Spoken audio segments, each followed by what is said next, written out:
Selamat malam Indonesia, Anda menyaksikan seputar Bali terkini pukul 23 WITA. Belasan jenis kesenian di Badung terancam punah. Untuk menyelamatkan serta membina adat seni dan budaya, Pemkab Badung telah menganggarkan dana sebesar 25 miliar rupiah.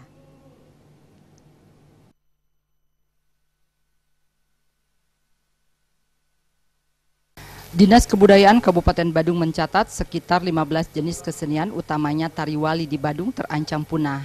Beberapa di antaranya yang terancam punah yakni tari baris di Tihingan Petang, tari saron tumbak bayuh, tari gambuh, dan arja sampik. Kepala Dinas Kebudayaan Badung Ida Bagus Anom Basme mengatakan terancam punahnya sejumlah kesenian tersebut karena sulitnya regenerasi dan terbatasnya alat-alat kesenian yang dimiliki.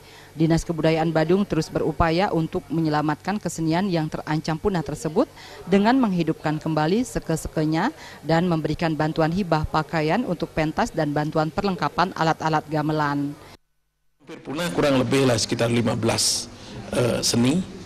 Ini yang hampir ini yang penyebabnya ini karena regenerasi tidak ada. Seperti gambuh. Gambuh ini baru kita akan membangun sekarang. Sebetulnya di Tumbak Bayuh ada gambuh, Tumbak Bayuh ada ya, ada gambuh. Tetapi mereka generasi berikutnya sudah jarang orang mau menari gambuh. Ide Bagus Basme menambahkan, PMK Badung tetap konsisten menjaga adat, seni dan budaya sebagai benteng Bali. Bahkan tak tanggung-tanggung dana yang dianggarkan untuk penyelamatan dan pelestarian seni adat dan budaya Bali di Badung mencapai 25 miliar rupiah.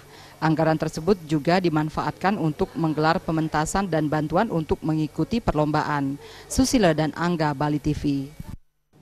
Sekian seputar Bali terkini kali ini. Terima kasih atas perhatian Anda. Salam Indonesia.